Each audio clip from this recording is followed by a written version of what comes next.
Hi everyone, welcome back to our Fire Nursing Tutorial YouTube channel. And in today's class, we are tackling a critical topic, the 8 essential steps of poisoning management. By the end of this video, you will be able to confidently apply these essential 8 steps of poisoning management from immediate first aid to calling emergency services and beyond. This is not just theory, it's a practical guide designed to empower you to act effectively when it matters most. Who all have visited first time on this channel, please do subscribe and watch.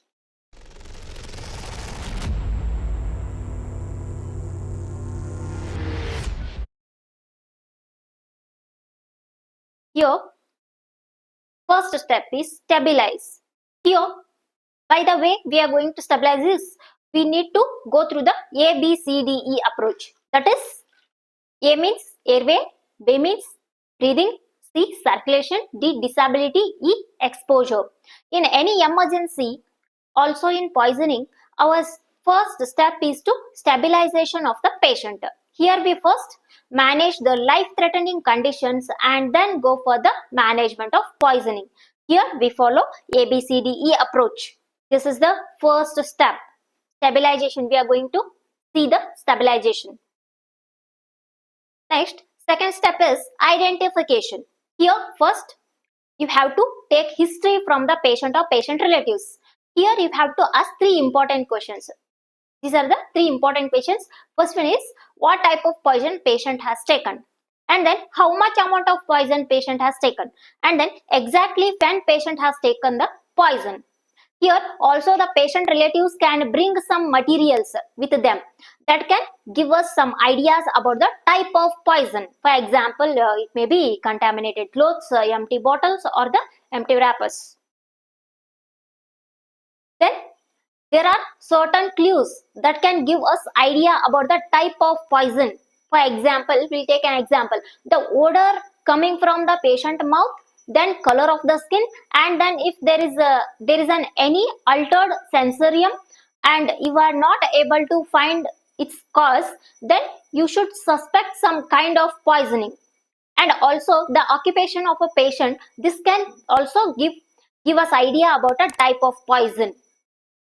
And then after this, there are certain toxidromes. Toxidromes are the group of signs that indicates some group of poison. Here, in cholinergic poisoning, this is seen in organophosphorus poisoning, OP poison, and then carbamide poisoning, and then nerve gas poisoning. We'll get something called as dumbbells. We'll see this is in a group of sign that dumbbells. D indicates diarrhea, urination, meiosis, that is constriction of pupils, or even muscle weakness we can say, and then bradycardia or bronchorrhea, that is excessive mucus in airways, and then emesis, that vomiting, and then lacrimation, excessive tearing. S stands for sweating or salivation, excessive drooling we can say. Next, third step is decontamination. Here, after identification of the poison, real management starts. And here, our third step is called as decontamination. In this step, we prevent the absorption of unabsorbed poison. The poison enters into our body through different types of routes. And accordingly, different methods of decontamination are used. For example, here, if the poison is entering into body through the skin and mucous membrane, you have to remove clothes because there can be poison on the clothes and that poison will get into body through the skin.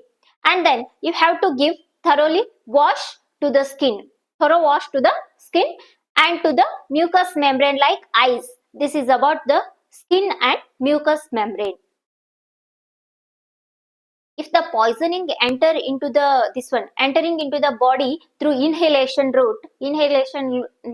route, then you have to take patient to the area where there is fresh air, and sometimes you may also need to give patient supplemental oxygen. And then if the poison is entering through the ingestion or oral route, then you can use activated charcoal or gastric lavage or bowel irrigation. An important thing here is that You do not use gastric lavage when there is a corrosive poison, and another important thing is that you never use MSS as a method of decontamination. MSS is nothing but a vomiting, as I told earlier. We'll move to the next step, that is enhanced elimination. Here, even after decontamination, some amount of poison may still enter into the body. Then, how to remove it? Here, we do this by enhanced elimination. Here, in this step, we try to remove or eliminate the poison from the body, and for this, various types of procedures are used. One of the procedure is forced alkaline diuresis, where we alkalize the urine and enhance excretion of certain poisons like salicylates and barbiturates. And then another procedure is hemodialysis. It is used for the poisons like methanol and lithium. And then there is another procedure called as hemoperfusion. And then it is used for the poisons like carbamazepine and then theophylline. So in this way, this type of enhanced elimination, we try remove or eliminate poison from the body. We'll move to the next step, that is the antidotes. Using antidotes. Here, then in spite of decontamination and enhanced elimination, some amount of poison may still be there in the body, and it will start to show its physiological effect. To prevent those physiological effects, what we use are called as antidotes. Antidotes, these are the drugs that antagonize and physiological effects on the poison of the poison. There are large number of antidotes. They are used in various types of poisoning. We'll take an example here. In opioid poisoning, we use antidote called as naloxone. In benzodiazepines poisoning, use antidote called as flumazenil. In paracetamol poisoning, we use antidote called as N-acetylcysteine. We'll move to the next step, that is supportive care. It is also very important. And then here, now apart from the actual management of poisoning, you also have to give supportive care to the patient. You have to give IV fluids, then you have to manage or control the seizures. Then there is electrolyte imbalance, then there is a acid-base balance. Then you have to monitor the renal and hepatic parameters, and also sometimes invasive ventilation may be needed for the patient. And then, so in this way, apart from the management of poison, supportive care of the patient is also important for good results. This is all about supportive care. Next, we'll see the 7th step, that is prevention. Here, now the patient is treated and about to be discharged, but there are chances that this poisoning may happen again. For this, you have to take some preventive measures. You may have to send patient for a psychiatric counseling. Then you have to advise to the patients to keep certain drugs away from the reach of the patient. And then if the chances of patient are high at current job of a patient, and then you may have to advise patient to change the job. And then if changing job is not possible, then proper education and training of the patient at the job is also important. So this way you can take different measures to prevent a poisoning from happening again. It's about prevention.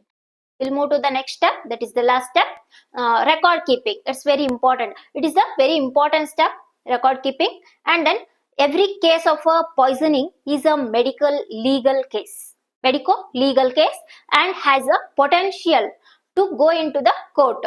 So always remember that you have to always keep your records up to date in any case of poisoning.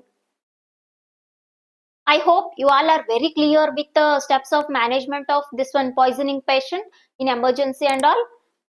Please like, share and subscribe to our YouTube channel for more informative content. Thank you for watching.